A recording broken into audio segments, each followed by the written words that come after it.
This latest Saudi project is one of such superstructures. The Saudis have imagined a futuristic vertical city called the Line that has no cars, emits no pollution, and supports an ecology of both people and animals, and will manage to accomplish all of this while seated in the middle of a desolate desert. If you're wondering how this is possible, I can help. In this video I'll explain how the Saudis came up with the concept of the Line, how much they will cost them, and whether it is even now possible to comprehend what the Line is. I must first introduce you to the larger project that is called NEOM. In 2017, the Saudi Crown Prince shared his vision with the world for the creation of a futuristic, utopian metropolis called NEOM in the Saudi province of Tabuk, close to the Red Sea. The Straits of Tehran connects the Red Sea and the Gulf of Aqaba, where the region is located. Sharm el-Sheikh, an Egyptian city that is a renowned tourist destination and one of the most well-known and pricey seaside resorts in Egypt, is located on the other side of Tehran. The entirety of NEOM may be an attempt to repeat the success of Sharm el-Sheikh that the Saudis have been watching with some envy for a while. So what precisely is NEOM? NEOM is a group of futuristic superstructures that serves as the centerpiece of the Saudi Vision 2030 plan. By diversifying its economy and advancing research in numerous science-based fields, Saudi Arabia hopes to lessen its reliance on crude oil. The NEOM is currently separated into three main sections. The first section is called Octagon. On the surface, Octagon is a $500 billion floating futuristic edifice that is located in northwestern Saudi Arabia. Half of the megacity, which is octagonal in shape and is expected to be a paradigm for how people, industries, and technology may coexist in harmony with environment, would float on the 600-meter-deep Red Sea, according to the Crown Prince. There will be no cars, only high-speed rail transit systems, but there will be air travel and ports that will have a capacity of about 3.5 million TEUs, making them one of the greatest in the world. The second section of NEOM is Trojana, and it is here that the Saudi ambition is taken to an entirely different level. The world-class destination Trojana will be carved out of or into the highest mountain range in Saudi Arabia. We're talking about a superstructure on mountains that are between 1,500 to 2,600 meters above sea level, and it will cover roughly 60 square kilometers. But even that is not the most astounding aspect of the project, because the NEOM team will eventually create different experiences for various times of the year because the climate in these mountains changes throughout the year. There will be mountain biking, skiing, a resort music festival, and a variety of other entertaining and relaxing activities. The third NEOM part completes the circle back to the Line. And if any of the projects I just discussed sounded amazing, this one is the real showstopper because it is the most amazing part of the NEOM project, the Line.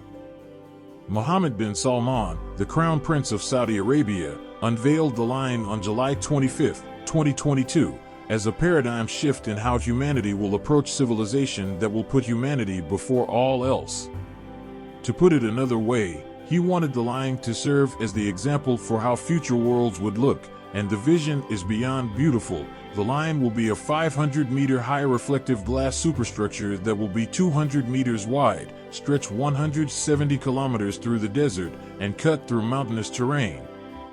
Despite the Line's insane population of 9 million people, the Line will only occupy 34 square kilometers of the desert, forming an octagon. The Line will run entirely on renewable energy. However, it is unknown whether this renewable energy will come from the hydrogen plants they are building or how the entire concept will operate. Nevertheless, this uncertainty is part of what makes the project exciting because most of what the Line will become once it is finished will be created entirely from scratch. Residents will have access to all the facilities they need within a 5-minute walk because the focus is on prioritizing humanity above commerce, and this is made even clearer when you consider that the Line will have no roads, no cars, and will produce no carbon emissions because humanity above all. However, if they need to visit someone or explore the entire building quickly, a high-speed rail that runs the full horizontal length of the Line in 20 minutes will take them there. In the first level of the Line, there won't be any vehicles or roads. Instead, there will only be green spaces and trails for leisurely strolls. In order to provide inhabitants with access to goods and services, the second level will serve as a service level and include stores and a variety of other commercial spaces. The third level is the lowest level and will act as the foundation of the city. It is here that products and people will be carried around the city using the high-speed transit system's 8 lanes. The city's services don't stop there. Artificial intelligence will also play a significant role in residents' daily lives. Automation will become the new norm, promoting efficiency throughout the futuristic city. The city will have digital air, which entails offering free high-speed Wi-Fi to all residents, and weather will be adjusted throughout the year to meet residents' needs. Through the use of cloud seeding technologies and a few other novel solutions, we have already observed this happening in Dubai.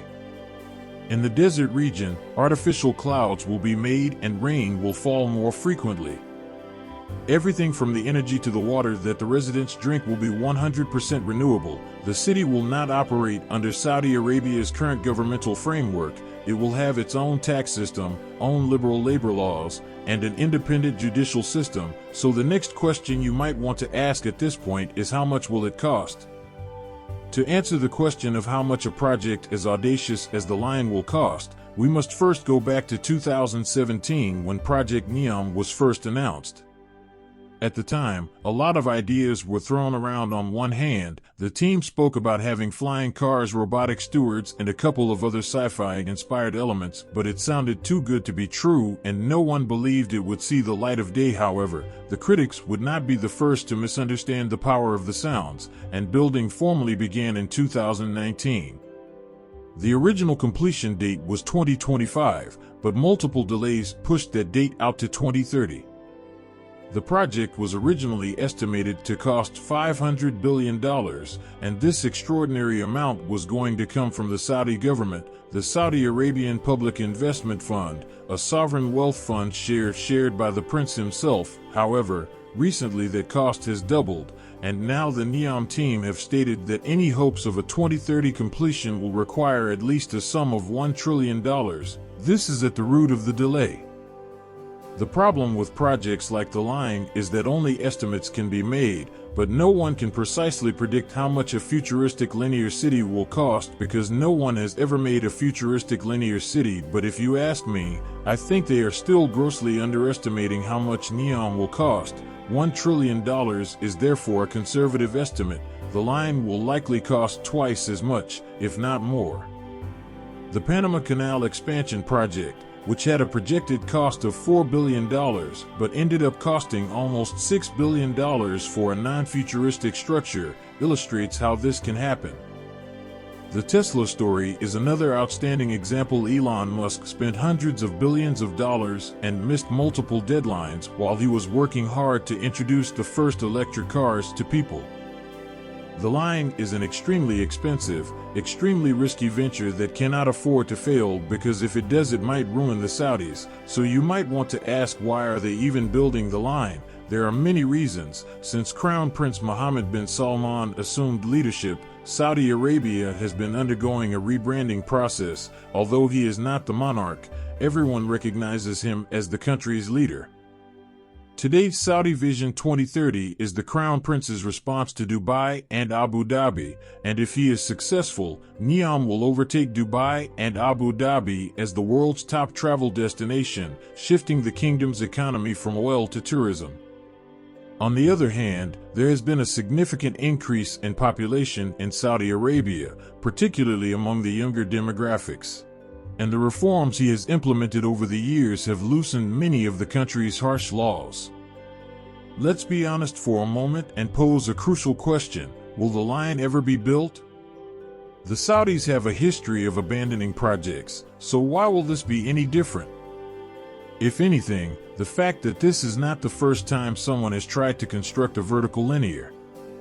There were plans for something similar at the beginning of the Soviet Union, and it was partially implemented in the cities of Volgograd and Magnitogorsk as well as in South America. In the 1880s, the Spanish city planner Arturo Soriano had imagined a city with a similar concept where every resident would be as close to nature as possible while still leading in urban life. You can debate the success or failure of the projects I just mentioned, but you cannot dispute the fact that neither Russia nor Brazil had the technology or even the money that the Saudis currently have to pull off a project of this scale. The question of whether the line will come to fruition is left to time. Only time will tell if the line will be a success.